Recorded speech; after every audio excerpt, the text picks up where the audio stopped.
Eto mga idol, posibleng maantala ang paglalaro ni Benny Boatwright sa Gilas, Pilipinas matapos itong sumailalim sa surgery. Matapos itong magkaroon ng Achilles injury. Ayon sa source na 2 weeks ago na palang nagpa-surgery etong si Boatwright. Nagtataka umano sila kung kailan at kung saan nakuha ni Boatwright ang kanyang injury. Si Boatwright ang candidate upang maging naturalized player ng Gilas, Pilipinas. Wala pang update si Coach Tim Con patungkol dito kay Benny Boatwright. Samantala, good news naman para sa SMB fans dyan ay nakatakda ng ang pipirma ngayong araw ang rookie ng San Miguel Beermen na si Avan Nava ng kanyang kontrata para sa kupunan.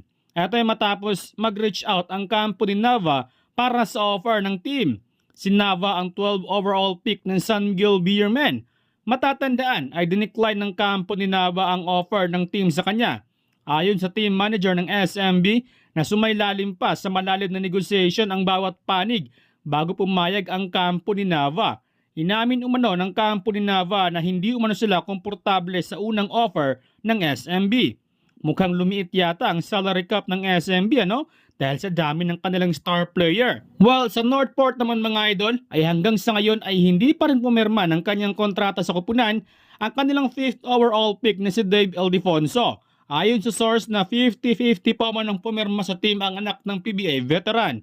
200,000 pesos per month ang offer ng kupunan kay Ildefonso para sa kanyang unang taon, habang 250,000 naman sa pangalawang taon. Malayong malayo kumpara sa nakukuha nito sa KBL. Ayon sa pamunuan ng Northport na sumunod lang umano sila sa rules ng PBA. Kailangan pa umano nilang kumbinsihin si Dave Ildefonso para pumirma sa kanilang kupunan. Well, kapansin-pansin na maraming mga team ang nahihirapang papirmahin ng kanilang mga rookie. Una ay si Kylan Chongson bago pumirma sa Rain or Shine. Si Nava naman ay nag-alanganin sa SMB.